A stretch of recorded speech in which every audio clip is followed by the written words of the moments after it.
the Ministry of Education has postponed the reopening of schools by 1 week up until 6th of May 2024.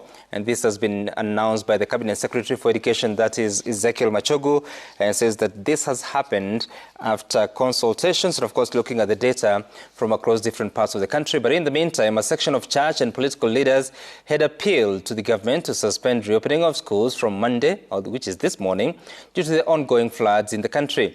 By yesterday night, about 150 schools across the country had been affected by floods, with some remaining submerged and with no rooftops hours before the previous opening date. Watch. Collapsed classrooms, submerged schools, and destroyed rooftops. These are scenes ahead of planned schools reopening following heavy rains across the country. It is a situation that is affecting at least 150 schools where pupils and students are expected to report back for the second term starting Monday. At Sekinga Primary School in Nambale, the county of Busia, over 600 learners will be forced to use 4 classrooms after strong winds blew off iron sheets from 10 classrooms. Hasara ni kubwa kwa sababu kando na madarasa kuna madawati, kuna viti, kuna stakabadhi ambapo kuna vitu vingine haviwezi rekebika. Kwa hivyo tukikadiria hasara inaweza kuwa zaidi ya milioni. Tunaomba usaidizi kwa wale wote ambao wanaweza kutusaidia ili tuweze kusimamisha madarasa haya, watoto waendelee na masomo. The school is among 8 other schools in the county which could be forced to suspend learning to allow for repair and allow time for water to subside. In Budalangi constituency, an area prone to flooding, at least 6 primary schools and 1 secondary school have been affected by floods. They include Madua, Runyo, Bulwane, Budala, Namabusi SEK and Musoma Secondary School. It is a double tragedy for the over 1,700 victims of flooding, as they have been ordered out of the schools where they have been seeking shelter. Vile tunavyotarajia shule nyingi za sehemu za kwetu kufunguliwa kesho. Kwanza kabisa wanafunzi wenyewe hawatakuwa na uwezo wa kuweza kuwafikia zile shule wanazozienda. Tunaomba tu lakini wasiingie kwa mashule, wakae kando kama zile shule zinaweza kuwa access watoto waendelee na masomo. Kwa hivyo iko shida kubwa mbele yetu ambayo tunataka serikali ishughulikie vile inashughulikia wale wako Nairobi. It is a plight shared by those displaced by floods in Nairobi and who are seeking shelter in nearby schools in Mathare and Kiamaiko areas. Mimi niko tayari kuondoka mahali popote tu nimeambiwa niende. Niko tayari. Juu sina ile kitu nimeshika hivi. Unaona? Sina ile kitu nimeshika hivi. Sasa utakataa aje na ujui utaenda wapi? A section of church and political leaders have voiced their concerns over the reopening of schools at a time when the country is grappling with the effects of floods. Shule zinafunguliwa kesho, lakini tungesihi kama kuna mahali tunaona watoto wanaweza kuwa kwa hatari, shule hizo zisifunguliwe, sababu hatutaki kupoteza maisha ya watoto wetu.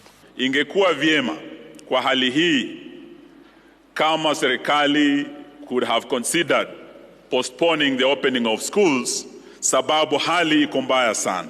Raila and the team of MPs said the serikali hii itangaze kwamba hili ni jambo la dharura. They don't seem to have taken seriously that matter. Kwa hivyo mambo haya yana umuhimu sana. The Ministry of Education says a multi-agency team has been formed to address the challenges posed by the heavy rains to avert danger among school-going children. Now, that story, we'll stay with it for a moment, and it was produced by Gatete Njoroge, but you can see the calls from different leaders, from church to political, and that call has been heard by the Ministry of Education that in the night sent a statement to newsrooms indicating that the postponement has been effected, and therefore the reopening will be on the 6th of May 2024. And I had indicated here that the Cabinet Secretary says that it will be imprudent to risk the lives of learners and staff before watertight measures are put in place to ensure adequate safety of all affected school communities.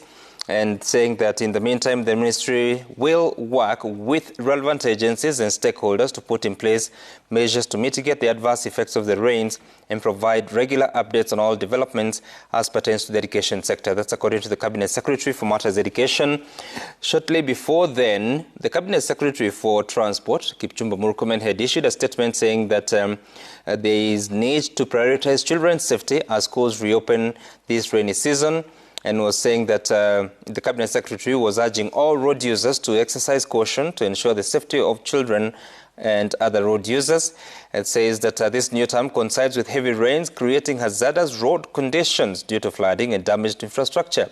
Road users should not underestimate the dangers of rain and flooding, as even shallow pools can hide deep potholes or deep currents. That's the Cabinet Secretary for Roads and Transport.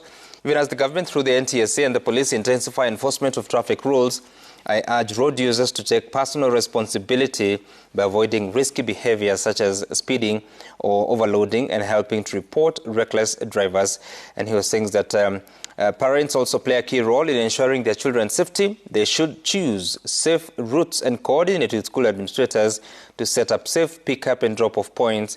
They should also release children on their trips back to school early. During this rainy season, let's work together to ensure our roads are safer by following traffic rules, reporting unsafe behavior, and promoting safety awareness. That was a statement by the Cabinet Secretary for Roads and Transport, Kipchumba Murkomen, but now it appears it may not be useful, especially on the question of resuming school, because that will happen next week. But obviously, some of the issues highlighted there are still relevant in as far as maintaining safety on the roads.